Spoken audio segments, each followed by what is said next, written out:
Live from the mist-enshrouded mountaintop fortress that is X and Y Communications headquarters, you're listening to the world-famous Mountaintop Podcast. And now, here's your host, Scot McKay. All right, gentlemen, welcome again to yet another episode of the world-famous Mountaintop Podcast. I am your host, Scot McKay, at Scot McKay on Twitter, on TikTok, on Clubhouse, and on Truth Social. Real Scot McKay on Instagram. You can find all the YouTube goodies, including videos of these shows, by searching my name on YouTube, SCOTMCKAY. Gentlemen, if you have not visited the website before, or at least in a very long time, please check out mountaintoppodcast.com. We've got master classes going on every month, and we have a real good one coming for you this month. It's going to be on how to make women love you, which is a topic that I think almost every man can appreciate. So if you're listening to this podcast right as it drops, in the middle to the late part of June, get you some. If you're listening after the fact, hey, you can go back and get the replay of that masterclass, including full ability to ask me questions and even get on the phone with me to discuss what is talked about in the masterclass. It's absolutely just like being there. And if you're listening to this podcast later on, well, hey, we probably got another masterclass going on this month on an equally intriguing topic. That's all there for you at mountaintoppodcast.com/masterclass. And guys, if you're not a part of our Facebook group yet, definitely go to Facebook, search the Mountaintop Summit, and get on board with us. We're a good group of guys who are talking about how to be better men and be better with women. Speaking of being better with women, I want to welcome for the third time on this podcast a friend of mine. We've known each other for years now. His name is Zan Perrion, and he is coming to us from Romania, Bucharest, Romania, that is. Zan, how's it going, my friend? Very, very, very good. Thanks for having me again. Yeah, man, you're a married man nowadays, happily so, and that doesn't surprise me a bit because I have to tell you, and I've said this before, you are probably, well, let's put it this way, you are definitely the one man I know who loves women more than I do. And I would dare say you love women too much. It's like you're addicted to women. You talk about women, you think about women, you write about women, you spend time with women. I mean, most of us want to, go play a round of golf or maybe tinker in the garage a little bit. You, Zan Perrion, are all about women, and you've always been all about women. Isn't that right? That is 100% correct. I dedicated my life when I was 18. I said, I'm going to figure this out because I just adored women.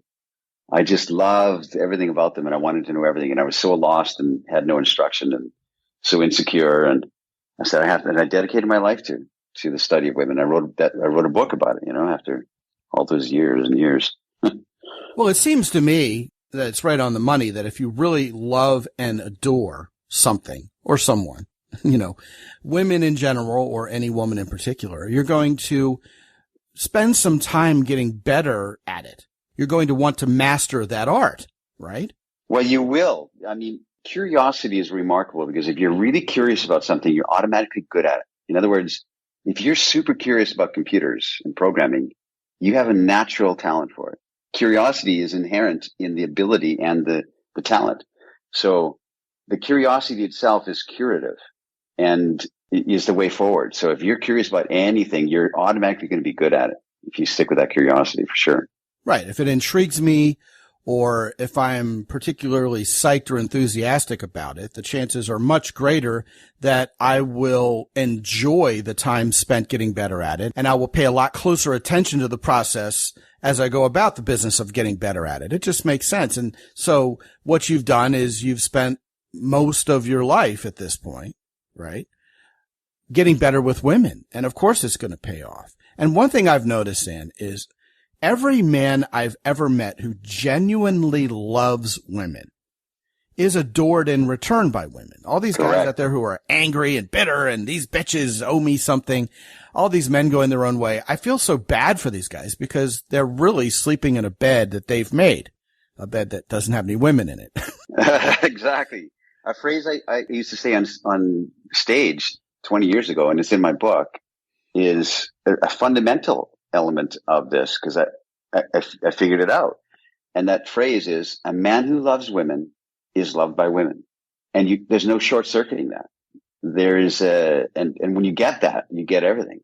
So men that really adore the idea of the female spirit. And of course, there's bad women out there, just like there's bad men out there. But you like the idea of the life-giving element that the feminine grace brings into the world. And you like it. And you like to be surrounded by that. You are automatically liked by women. Automatically. They all think, okay, well, that's just him. Yeah, you recite that quote as if it's really, really profound. And the ironic part is it really is profound to a whole lot of people. It's like, wow, that is amazing. What if I actually liked female human beings? These types of humans who we as men are designed to be in partnership with instead of adversarial against, which we talked about as a topic of this very podcast just a couple of shows ago. Mm-hmm. And yet this seems so foreign to so many people. It's like women are to be seduced and conquered, or somehow we need to get the best of them, or we need to trick them, or we need to overcome their rejection mechanism, or all these things we've seen in the sordid pickup artist past, about building compliance in women instead of, well, how's this for a novel concept? Having women be willing, Isn't that how it's supposed to be? We're supposed to be in partnership. Yeah. Yeah, there should be a moving forward toward each other in delight and nervousness and excitement and potential, as opposed to the suspicion and jadedness and toxicity feeling that we have in relationships today, and that kind of antagonistic adversarial feel that's perpetuated by the media, by everything, like men are toxic and it's just the pickup artist movement and all that kind of stuff. Everything just kind of stagnated this. And so that we can't have the sense of our beloved anymore. I use the phrase beloved very consciously because it's a biblical term. It's your wife or your girlfriend is, if you have the concept of her as being your beloved and vice versa, that's a different phrase than my spouse, my partner, it has a connotation of art in it. And we've lost that on the earth. What I find interesting is not only that you favor that word beloved so much, but that you get away with it. Even with many of the same guys who are also studying more of this, dare we say, toxic pickup stuff. The seduction material out there that is designed to, well, let's just throw it on the table, help men get laid rather than help them appreciate women. In other words, here's how you get what you want out of these people, right? Instead of here's how you appreciate a woman, here's how you actually start enjoying women so that they will follow that leadership and reciprocate with femininity, right? Yeah, 100%. And the problem is there's a gap between that, let's quote unquote, noble effort to move forward with respect and empathy and the things you talked about, right? And a young guy who's lonely, has no instruction, and he's horny. Where does he turn? So he turns to pickup artists and, that say, hey, we can give you the supermodel in 3 easy moves. And society will decry him and say what a loser he is. But he's sincere in his effort and there's no help. He's sincere. So he doesn't know where to go to find a message of sincerity that is also fun and also frisky and also have a sexual connotation and also respectful and kindness and empathy and curiosity, So they're lost. Yeah, well, that gets to my point where you're getting away with this representation of women as being your beloved and how we should cherish them. And you're using these fluffy words sometimes that other people in the men's dating advice community would roll their eyes at best, or flat out deride at worst, as, you're being some sort of simp or whatever, and that's the word these guys love. Yeah. Yeah. So, my point is you're getting away with this for many of the same reasons I do, Zan, because we both love women and the results are undeniable. You're not particularly uniquely gifted genetically. Neither am I, and I mean that with all the best, of course. We're both pretty decent guys. We're both pretty normal guys, but women respond powerfully to us because we first appreciate and adore them and they simply follow us. And a lot of guys have had such bad experiences. Like you're saying, This guy who's a young guy, he can even be an older guy, Zan. Let's be real. Of course. If he's had these experiences with women who were that just weren't positive and he's become jaded, it's easy to start blaming women. And on top of that, to get to the point of this very show, it's easy to start really doubting the premises that are talked about so often and so openly about how men and women should be romancing each other and charming each other. And indeed, that word romance gets lost in the shuffle with all this anger and all this toxicity and the media-driven pressure for men and women not to be together, not to procreate, which we've documented time and time again on this show. It just becomes this poisonous message to men that women are a means to a sexual end rather than a source of joy unto itself in our very lives. Perfectly said. I mean, that's exactly what it is. And make no mistake, your listeners should not make a mistake to think that we are advocating nice guy behavior, because nice guys are toxic. Nice guys are the real assholes. That's the truth. Because the nice guy who's, doing all these nice things and trying to prove what a valid catch he might be to women doesn't have the guts to speak up and speak his truth. So he's doing it kind of insidiously, trying to ingratiate himself into the heart of a woman so that she sees, oh man, I have all these bad guys I've been dating, but I look at you. Like Hollywood perpetuates this ridiculous myth, and that the nice guy finishes last and wins at the end, the romantic love story. And it's not true. And these nice guys are they're the real bad ones, because they do not speak what they want. And then they get angry and frustrated when their nice, fluffy, flowery, poetic type of advances, she rejects them, or she just doesn't respond to them. Then he thinks, I'm entitled. I did all those things. And look what I did for you. I picked you up at the airport. I went shopping with you. I drove you around all the time. You always needed a ride. I was that guy. And you're dating this other guy now. And that's the real toxic masculinity right there. That's what it is. Yeah, I agree. And of course, you hit the nail right on the head. Mr. Nice Guy is disingenuous. It's not authentic behavior. You're basically guilty of one of two things if you're a Mr. Nice Guy type. First of all, you're either fearing loss of a woman. You're thinking you're not enough. You're not the prize. You've got to somehow do something to make her want to stay. You've got to give her more, do nicer things for her. And women can't respect that. They're not attracted to it. That's a prime example of what so many people in the men's dating advice world refer to as giving your power away. That's a quintessential example of it.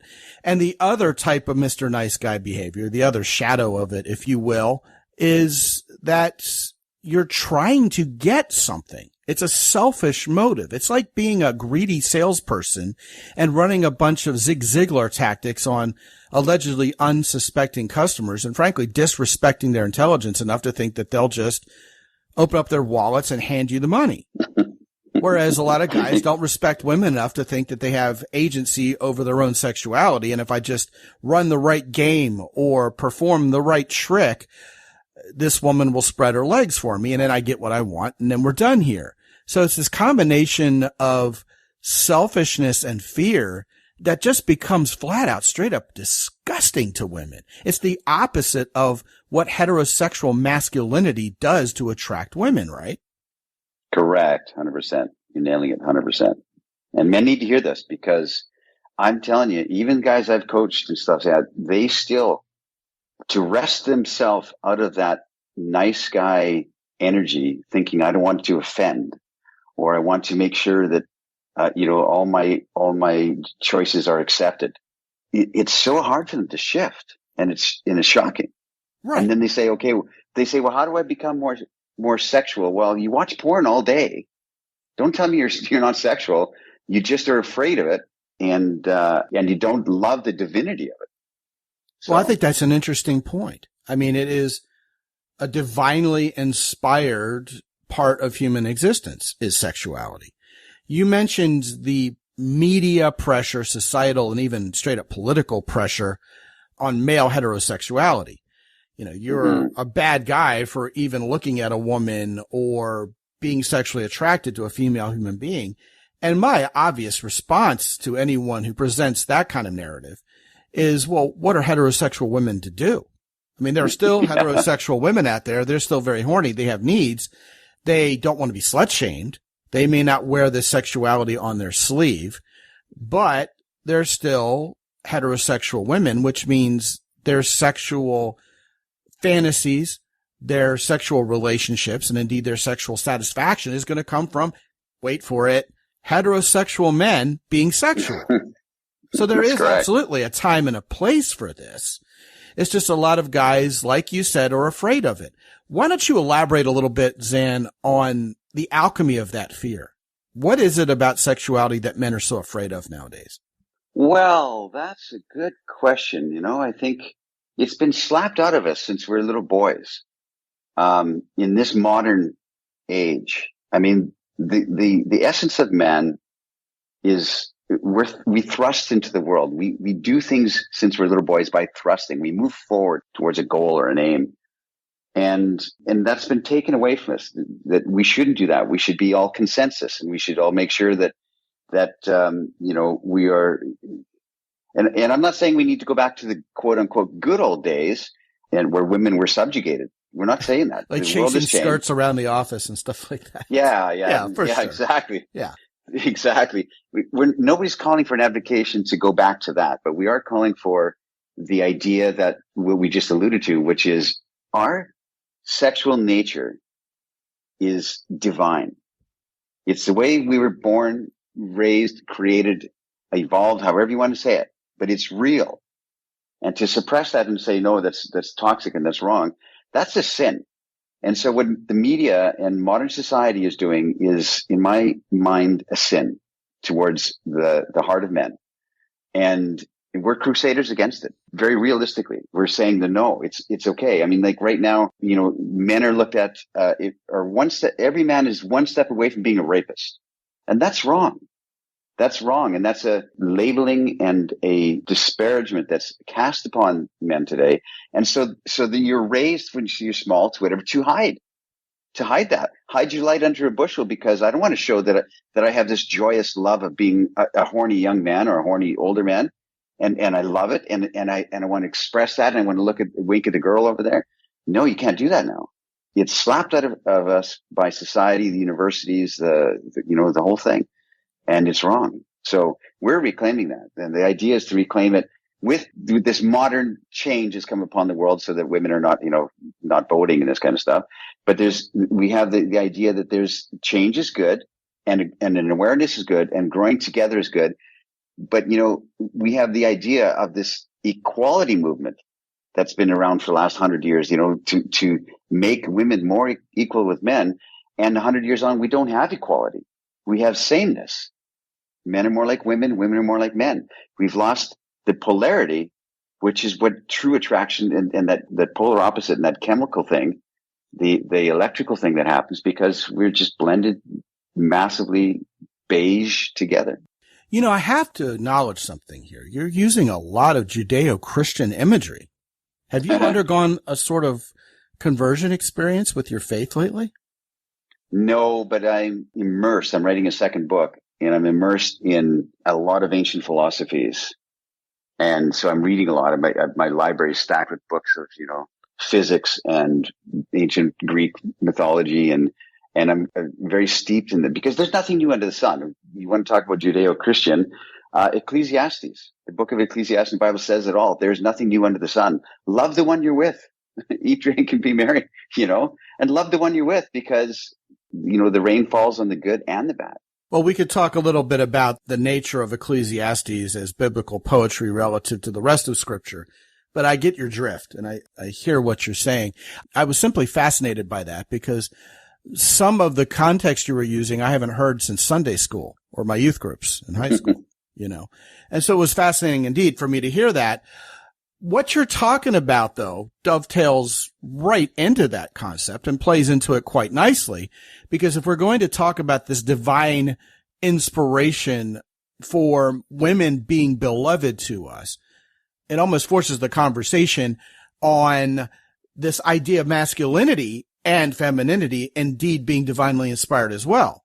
I mean, this is the divine intelligent design, if you will, of how the dance of masculinity and femininity, the dance of sexuality is supposed to work. And indeed, there are these very dogmatic denominations, even in the Christian church and certainly in other religions as well, where sex is deemed bad. If you even look at a woman, you've already basically damned yourself to hell. And there's a lot of fear and a lot of shame and a lot of guilt that starts surrounding human sexuality. So in comes this political narrative designed to keep us from procreating and to keep men from having power in a nuclear family, frankly. Where that vacuum is created, the government comes in. We've talked about that at length on this show, but for your benefit, I'm repeating it. And the next thing you know, we're brainwashed to believe that our sexuality, our masculine nature is inherently toxic. But one of the central tenets of the Judeo-Christian scriptures, and indeed of the Judeo-Christian God, that doesn't get talked about nearly enough, in my opinion, Zan, is that sin, a word you've used several times, is a perversion of that which is good. Mm-hmm. Sin, literally, in the ancient language, is missing the mark. So if we're being accused of being toxic in our masculinity, that can't be inherent. There has to be a virtue that's being pillaged there, that's being deprecated there. Correct. So the virtuous masculine is a provider and a protector. Now, in case you guys haven't heard, the really genius plot of feminism to paint masculinity as toxic is often accompanied by no solution. In other words, hey, just sit down, shut up, do better. Man, that's one of my least favorite terms on social media. Someone asked, what is your least favorite phrase that's used often on social media? And that one immediately sprang forth. What does it even mean? I mean, and who's judging whether you're doing better or not? Just sit down and shut up is one, stay in your lane is another, and do better. Well, that's someone telling you that what you're about, what you're doing, or man, even who you are at your core isn't good enough. And maybe you can't do good enough, but you got to at least try to do better. I mean, we don't talk about critical race theory or anything like that on this show because we don't like to veer into politics quite that much, but it's a suitable example in this case. If all white male heterosexual men are inherently flawed and terrible, how the hell do I do better? I just have to basically sit down and shut up, to use the other phrase. But see, that leaves men in the lurch vis-a-vis the very real existence of virtuous masculinity. And Correct. Indeed, as angry people grab the microphone, as power-hungry people make their socio-political power grab, there are women out there who just want a real man to show up. And that real man will provide, protect, want to be a hero. And just like you said, Zan, most men aren't out there to hurt women. They're not one step away from being a rapist. That's a fallacy. That's a myth. Most men want to be a hero. Most men want to be a provider and protector. And if we just would get out of the social media noise and escape this narrative that is fed to us by the media and others, and just talk to women and treat women as we know they want to be treated, then things will go so much better for us. One concept that came to mind that I would love for you to riff on is instead of fearing our sexuality or running away from it or all these things we talked about men having the habit of doing nowadays in our postmodern culture, what if we started respecting sexuality? What if we applied that term to sexuality? What do you think would happen? I think that's fantastic, and loving it again, loving the fact that you're a man and you have a sexual drive. That's a beautiful thing. And embracing that and saying, yeah, that is who I am. That is my authentic self. It's like we have this concept that you're either really spiritual and namaste and religious and holy, or you're carnal and profane and, in the gutter and dirty and stuff like that. But we're both. We're both, and nobody bridges that gap. If you going back to the Bible again, King David, when he died, the Bible says when he died, he had only one sin in the eyes of the Lord all his life, and that was the sin of Bathsheba. on bathing. She saw her bathing on the roof, and he had her husband killed, and married her because he sent her husband to battle. And when he died, the Bible says he had one sin in the eyes of the Lord, and that was the sin of Bathsheba and having her husband killed. And at the same time, David had 8 wives and countless mistresses. He was a horn dog, and he was beloved by God and said he had no sin. You know, so but we're thinking that we have to. That's that. How do you call it? Virtuous masculinity. Yeah, that's the term I like to use, and it's beautiful. Another term that seems obvious to me, yet seems profound to many. That's fantastic, and it's completely aligned with this, because there's a celebration and joy of recovering that. And you know, you're right. The screeching voices take a hold of the microphone and tell you to stay in your lane and try and shake the finger at you. And it's time that we left those voices behind. Well, they're not in the dance. There are people left out and angry about it. Typically. The problem is you'll see what everybody tries to do is they try to wade into the center of this swamp where they're knee deep in this muck, and they rail against feminism. They rail against ideologies. They rail against pornography. They rail against these things and trying to say, you know, and you cannot win because you're going to get scratched and overwhelmed by the mud. And so instead of having a conversation with this strident feminist or men going their own way or any of this kind of really kind of like aggressive fighting energy, you walk around them all, go around them all and talk about what is, but there's a silent majority that would love to hear a good message of honor and tribute and the sense of the beloved and adoration in relationships again. You better believe it. In fact, we're starved for it. It is a majority. There's no doubt about it, because I think most people are going to follow this intelligent design because it's what comes natural to us. I mean, God bless people for whom that isn't the case. We still love and respect people like that, but most of the guys listening to this podcast are heterosexual and they're looking to get better with their relationships with women. So we've talked about fear. We've talked about societal pressure, all the things that cause us to not have healthy relationships with women. One of those things is being afraid of being soft or being a simp or sawing our balls off at the altar of chasing women around. And we've talked about dropping the fear and gaining some respect. And lo and behold, that allows you to dance that natural dance with women again without any concern that you're somehow a weaker man because of it. So then finally, once and for all in this podcast, enters romance. Now, Zan, I've talked about flirting as simply any interaction between a man and a woman that would feel really awkward or weird between two heterosexual dudes. That's all flirting is. I mean, hear me out. Pretty good. Shout me down if I'm not telling the truth, you know? If you're talking to a woman differently than you would talk to a man, you're already functionally flirting with her. And women, of course, can flirt at a low level. Women can flirt at a low level and turn up that dial until it turns sexual, whereas we as men tend to think in more binary terms, and we're thinking, okay, if I'm flirting with her, then the jig is up and she's going to know I'm sexually into her, and that could be disastrous for me socially because of the aforementioned brainwashing that's led to the fear about how men and women and sex are not necessarily a good thing or something that women are looking forward to. Oh, Zan, the battles I have with guys who just don't think women like sex at all. I'm sure you've had those. Oh my goodness. That's incredible. But that's incredible. If flirting is as I described it, then that would make romance any shared experience between a man and a woman that just would feel really weird or awkward between two dudes. You know, the example I like to use is, Zan, you're a good dude and everything, but I'm not going to take a moonlit walk on the beach with you. Oh, come on. Right. Well, yeah, I get it.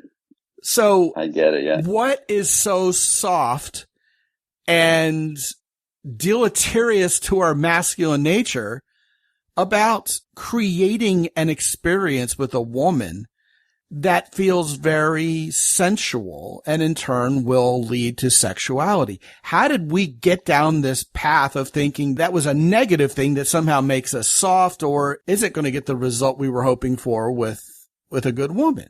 How did we get there? Well, there's a fine line and a distinction, but a very real demarcation point between neediness and desire. Neediness is clingy and sticky and feels damp and unwanted and invasive. And it's self-serving. Right. And desire is true.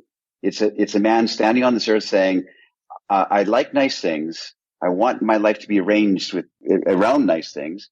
And how do I want my life to be arranged? So he sees a woman over there and he says, I don't know that woman. That's a statement of truth. I would like to know her. That's a statement of truth. She's attractive to me. That's a statement of truth. I would like to see her again. Those are 4 statements. Aristotle said, begin with first principles. Those are first principle statements that nobody in the world can say, that's not true. I reject that. So all you have to do is move forward with that clarity of, I know what I want, which is it simply is, I just like the way she looks and I would like to get to know her. Those are statements of truth that are sincere in your heart. And you can walk up to her and say those 2 things. I was over there with my friend Scot. I saw you over here. I had to come say hello because you're attractive to me and I would like to know you. Those are 5 statements that, as I just said, as opening lines, not a question in there. There's no neediness in that. It's complete, straight, clear-eyed desire going forth. And it's beautiful. And now she might say, well, I'm married, I have a boyfriend, I'm not interested. But at least you stood on this earth and did your role. At least you left nothing to chance. The ball is in her court. She can pick it up. She can look at it. She can walk away. But at least you can go home that night and you can say, you know what? You can look in the mirror and say, hey, at least I showed up. Yeah, that's powerful. That's the essence of it. There is nothing wrong with going up to a woman and saying, I wanted to meet you. What is she going to do? Be mean to you for showing interest in her? That just isn't a logical fear. When you do that, when you show up, I mean, Woody Allen said that 80% of success is just showing up. When you show up, you've done something that you haven't never done before, maybe, or it's new to you, but it's what 90% of the men are not doing. They're standing around with their beer and wishing, but you're actually showing up and saying, I'm going to lay my cards on the table here. I'm going to say this, that I saw you from over there and I had to come say hello because I would be remiss if I didn't do that. And my name is Zan. And now she can do whatever she wants with that information, right? Because it's full autonomy. There's an invitation in there, but it's not a neediness. It's not like, I hope you like me. And it's just clear-eyed speaking. And you can't be rejected for those statements. You cannot be rejected. It's not possible. She might say, I'm not interested. But at least what you said was the truth about what you know to be true. What you know to be true in your universe is those 4 or 5 statements you just said about this. I like the way you looked in that dress. I had to come say hi. I would like to know your name. Those are boom, boom, boom statements of truth that no one can take away from you. Well, I love what you said about that being rejection proof, because the 2 big fears guys have when meeting a woman and flirting with her and indeed being romantic with her. And let me just float this opinion out there. See what you guys think who are listening. I think it's all an excuse. I think when guys say, well, flirting is for simps or being romantic is for soft guys, it's just an excuse not to do it. It's an excuse to cling to your fear is what it is. Because deep down, we know this is what women want. We've seen every movie, so we know straight up that women respond very powerfully to this. But because we either don't know how to do it or we fear that rejection that you just talked about, we make an excuse and cling to the fear. The other thing that guys are afraid of is bothering women nowadays because we've been fed this narrative that women don't like men, women don't like sex, and they would rather we just stay away from them, which again is a falsehood. It's just not in line with men and women being created to be in community with each other. So here you come, Zan, talking about how a guy can be very authentic, very forthright, and simply state his truth that I saw you from the other side of the room and had to meet you. What is there to reject there? What is there to be bothered by there? We're so afraid we're going to bother women. It's just simply a statement of approval and affirmation to a woman. And no red-blooded human being, male, female, or otherwise, is going to be offended by that or feel like they have to respond to it in aggression. Now, I will acknowledge this idea of fear-based aggression that my friend Mark Golston talks about, where women sometimes live lives of such fear within themselves and within their psyches that they automatically respond to anything unexpected with aggression. I do understand that happens, but as we've said in this show before, You stand in the gap and just wait it out a sentence or two, and she'll go, well, you're right. I shouldn't be so aggressive. I'm sorry. My name's Carolyn or whatever. But you talked about this idea of being needy versus having genuine desire. And I'll tell you, to me, in my vernacular, that's the difference between chasing and choosing. Men who are chasing women for their own needy personal gain are going to be found to be repulsive by women because that doesn't make them feel safe. It doesn't make them feel comfortable. Yet the man who says to a woman, I'm choosing you. There are lots of women in this room. I'm talking to you. I find you most intriguing. That is in turn very intriguing to the woman, and it's very sexually attractive. And it's romantic. It's certainly not something you do when you meet another dude. I mean, you can admire another dude, you can respect his work and be very happy to meet someone prominent at a party, and you may even gush over them a little bit. But there's a difference between that and going up to a woman as a man and acknowledging the femininity in her and how your masculinity is empowered or inspired by it. Or, let's be straight up, turned on by it. And that is the very kernel of romance. Everything that you do from there, whether you have a drink or you're making her laugh with jokes or have a candle at dinner or whisper in her ear, anything that's sensual that comes from that is helping this woman's sensual being ignite with desire in her own right. And that sounds kind of esoteric, but we've given some very specific examples to it, Yeah, absolutely. I mean, women do not mind us being nervous. No. Because they're nervous too. They're nervous and they're in their head.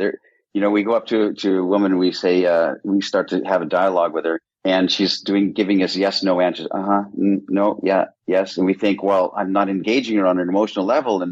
But maybe she's just nervous to talk to you. Maybe she's like in her head thinking, my breath smells like garlic and I really like him, because that's what they're thinking. 100%. Just keep making her feel safer and more comfortable by the minute. Yeah. And so women do not mind you being nervous. They mind you being manipulative and inauthentic, and trying to hide your desire, trying to hide that. So you can, I could talk about this all day. Well, buying flowers, trying to take her on a shopping date, running Kino escalation on her. None of that is romantic. No. You could try to butter up anybody. You could try to butter up your professor in college or your boss. You can brown nose anybody. Yeah, that's good. That's really good. Because romance is uniquely shared between a man and a woman. Guys, listen, and Zan, I want to hear what you have to say about this.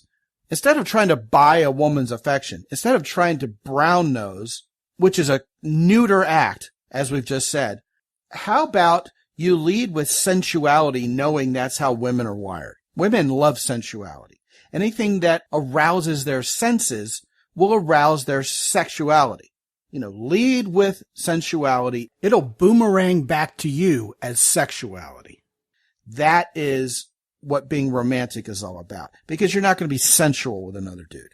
Yeah. I mean, it's a good concept that I've never heard a phrase that way before, that romantic or seductive qualities is something that is any interaction you're doing with a woman that you wouldn't do with a friend or with a guy. So that makes a lot of sense to me, because there's a chemical thing that's happening. And we hear this, chemistry, it's overused. It's, all these words are overused and absconded, but there's a real physics thing. And by physics, I mean by the concept of physics. And anybody listening to this can remember a time when they were in a bar or a party or something, and they looked across the way and they caught the eye of a girl over there, and she held eye contact for a second or two, and you could feel that something was connected there, and she might glance away, you might glance away, you might wander off through the party and discover each other later. But what happened there was a quantum entanglement between the two of you that cannot be broken. You saw it, you felt that she received your photons and reciprocated, and you could feel that girl's connected, and there's something about it.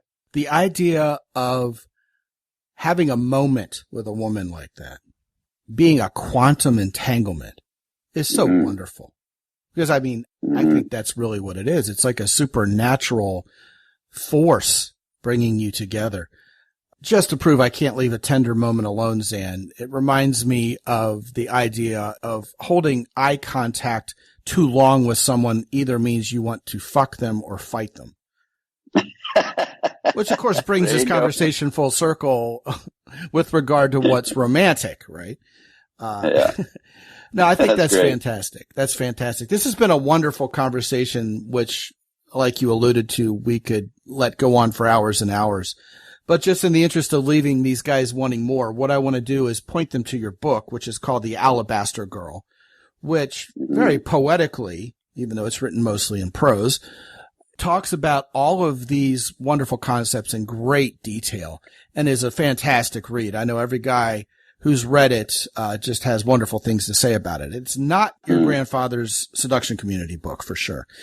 And what you will do, Zan, as you informed me beforehand, is you will sign a copy and send it to these guys for free simply by going to your website and requesting it. And that website is alabastergirl.com.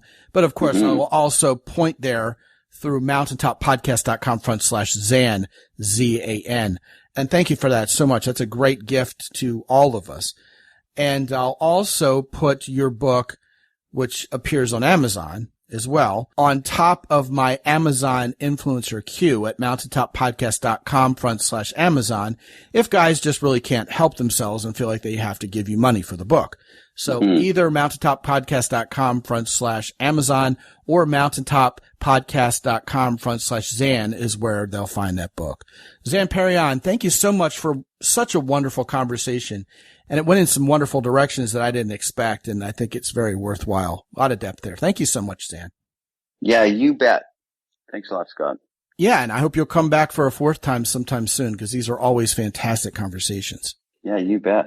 I will do that for sure. I'm always sitting here in my rocking chair, ready to go. Right on. Gentlemen, we are indeed running master classes. The one this month is called How to Make Women Love You, which is something every man can benefit from. I'll tell you something that's going to happen in that masterclass is we're going to give real life examples of men who love women like Zan and I both do. And I think you're going to be amazed by that, along with all kinds of areas of endeavor and ways of thinking you've never even thought about that will cause women to just adore you in return. We've already spilled the beans on a big one, which is loving women first. But it goes so much deeper than that. Go to mountaintoppodcast.com/masterclass and get your ticket for that. If you're listening to this podcast right after it drops, it all happens next Wednesday, the 29th of June at 8 p.m. Eastern Time, which is GMT -4. And if you're listening to this later, you can still get in on that masterclass after the fact by going to mountaintoppodcast.com/masterclass. And if you're listening to this show in the far-flung future, hey, we probably have another interesting masterclass going on this very month. Go to that website, mountaintoppodcast.com/masterclass, and check it out. Also, gentlemen, go to mountaintoppodcast.com and check out our sponsors, Origin in Maine, Hero Soap, and Keyport, and use Mountain 10 when you partake of any of their fine products. And there are still plenty of you guys who have not taken me up on my offer to talk to you for 25 minutes about where you are in your life and what you want to do to be the kind of man to get the kind of women in your life you really want. So if you haven't talked to me yet, I'm exactly the same guy you expect me to be. Sign up at mountaintoppodcast.com and let's talk.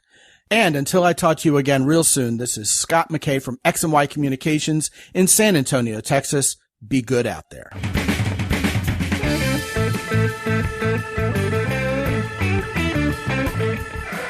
The Mountaintop Podcast is produced by X&Y Communications. All rights reserved worldwide. Be sure to visit www.mountaintoppodcast.com for show notes.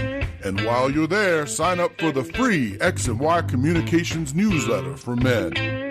This is Ed Roy Odom speaking for the Mountaintop Podcast.